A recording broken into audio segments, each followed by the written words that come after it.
tayo.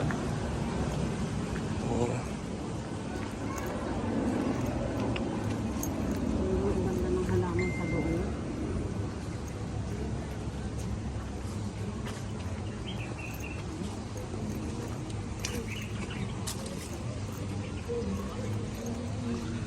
Ito. Ang ganda dito. Yan. Pasok po tayo. Yan. Let's go.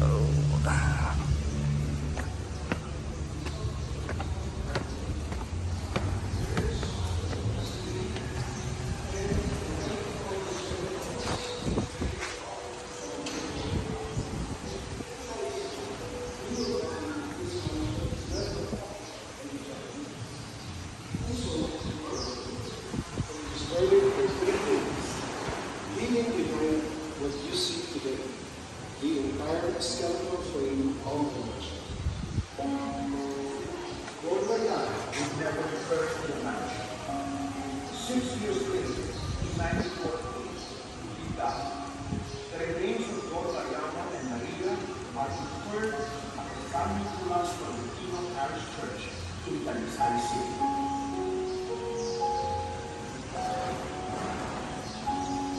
Sabihin mo daw.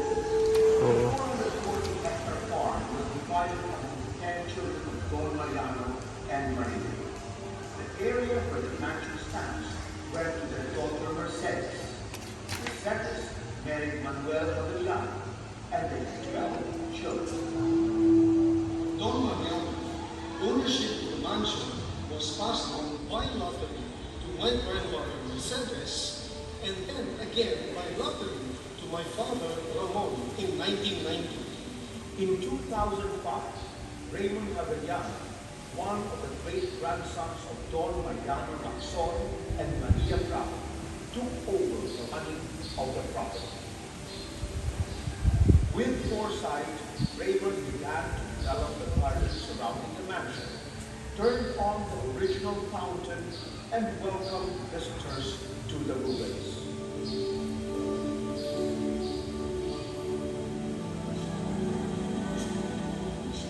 Today, the ruins is the iconic tourist attraction in the province of Negros Occidental.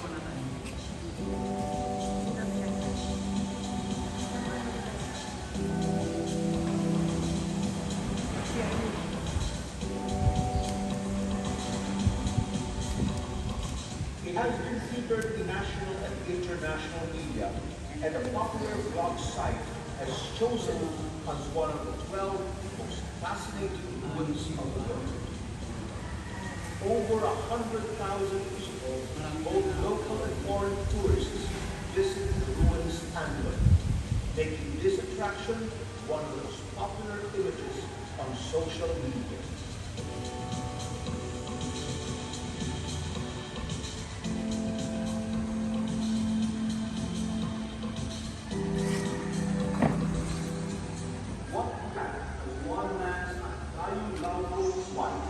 Has evolved into the world's enduring quest for history and romance.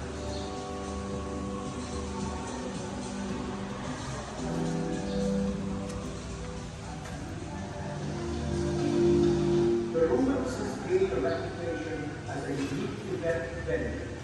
Its 4,000 square meter main garden has hosted weddings and corporate events, with the ruins providing as a factor.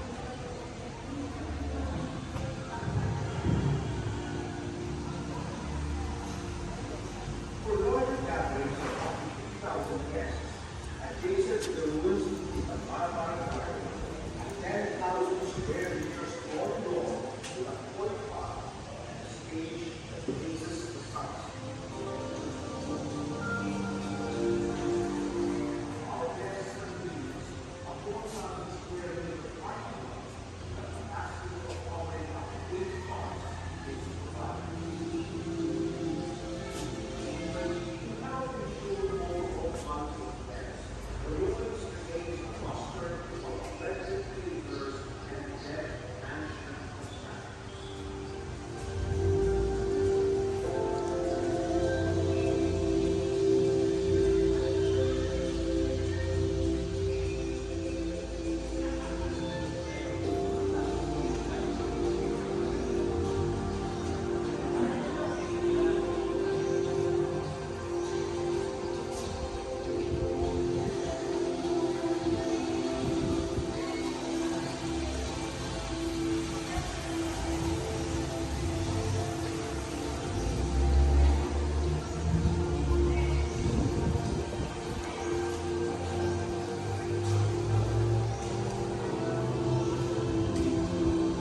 Ako nga din. Ay.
Kasama po siya Hapiliana from Aro, Iloilo. Kaya swerte sa malaking ribbon, siya nakabunot ng mansyon. So ito po yung nagtagalan po dito sa loob ng mansyon, yung tatlong matandang dalaga na hindi nakapag-asawa. Yung nakapag-asawa, Waikong Gonzaga Hapiliana. So yung tatlong matandang dalaga. Kasi po may patakaran po siya dito sa loob ng mansyon. Once makapag-asawa ka, out ka na dito sa mansyon. Kaya si Don Mariana naka-second boy, out din po siya dito sa mansyon. Kaya yung mga binigay sa mga anak niya, sinunod niya rin kasang mansyon, pinatayo niya para sa first boy, hindi po sa second boy. So ito po mga sir sa maniwala kay Sende, si Mercedes po, nakaanak din po siya, 12 children. Kasi po that time walang TV, so gumawa na ng bata. Kaya naka-12 children. So ito po ma'am sa ginawa po ninyo, ito po yung dining area po nila. Ito po yung kusina po nila. Diyan po sila nagluluto pagkatapos sa pagluto. Dito sa loob, piniprepare yung pagkain at saka pinapalabas sa small or window. Kasi ito po yung dining area po nila. Kasi po ma'am sa that time po sa mga Spanish time, hindi po sila kumakain kapag may servant sa harap po nila. Kung especially kung pangit ka. Buti nakasmile kayo dyan, ma'am. Kaninang umaga may nakasimangot. Hindi ko po intentionally natamaan po siya. Kusa po siya, nagpahalata. Dito po tayo po, ma'am, sa gitna. Pili na tayo dyan. Tumayo. Dito po.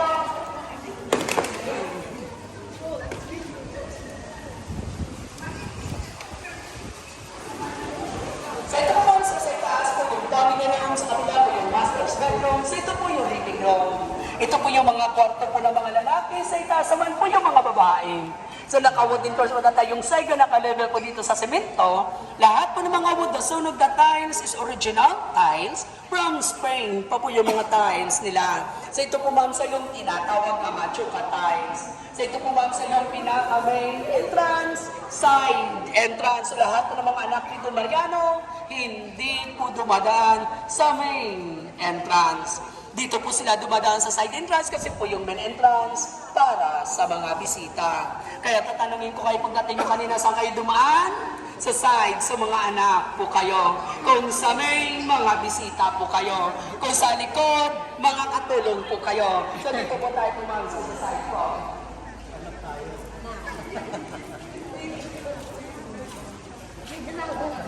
So ito po ma'am sa yung pinaka-side entrance ng bahay.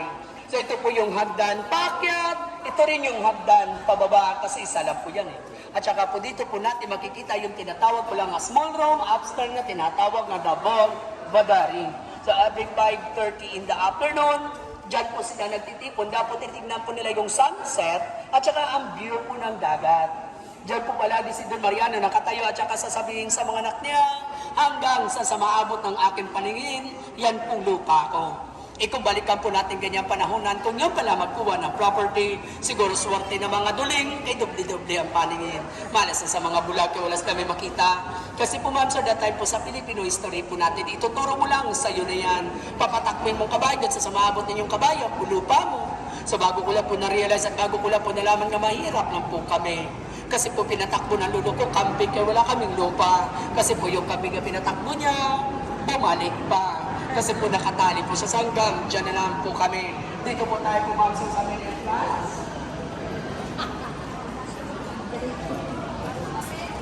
Dito na ako sa kambing daw. Sa ito po ma'am, Sir Don Mariano, isa ka sugar barrel. Kaya meron po sang chimney. Nandun po sa labas kami puno sa itaas. Yan po ang chimney ng mas kubado ngayon. Diyan po dati niluluto ang mas kubado nga asukal.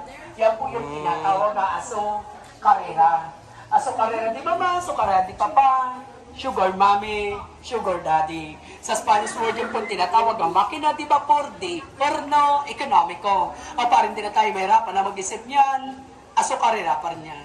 Yung fountain po, sa original fountain din po yan kasi po pagkatapos sa pag-construct ito ng bahay, sinunod po yung fountain kaya ang fountain original.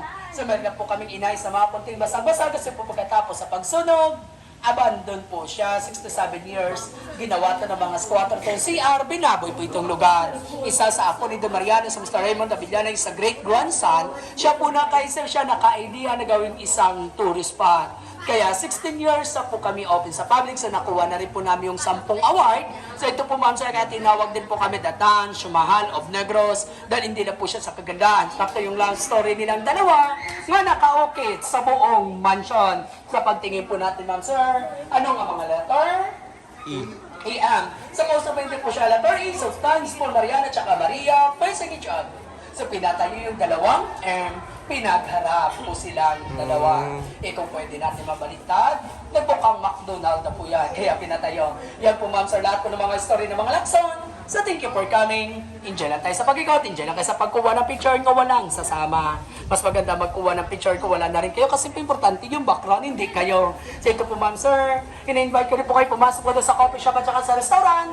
Swerte yung makapasok kayo, swerte yung rin makabili kayo, swerte yung rin makalabas po kayo. Kasi po maya-maya, sunugin ko na rin po yung para na drawings din yan. So my name is Mars Lacson. Yung Lacson ko po, L-A-K-S-O-O-N, so local version. So yung may-ari nito ngayon, apo sa Tod, ako yung apo sa Ingron. Yung Ingron, tinatanggal, pero yung Ingron, bumabalik. So tanggalin man ako nila, babalik pa rin ako sa kanila. So thank you, God bless, good Thank you, afternoon. kuya. Thank you. Una, sir, tumubo na lang po yan. So yan po yung tinatawag. Si Papa, si Papa. Sige, pamaya na ako imo.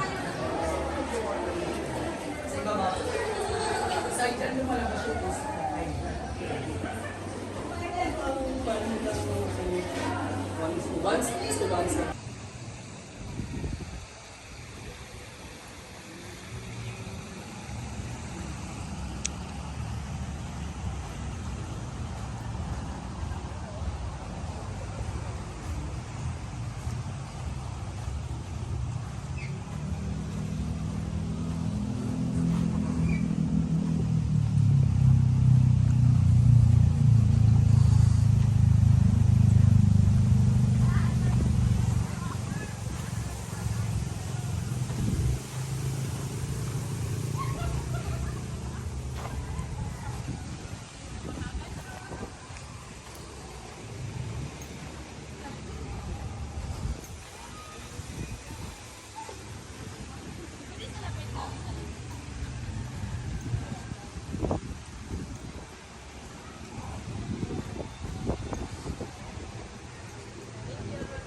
Sige.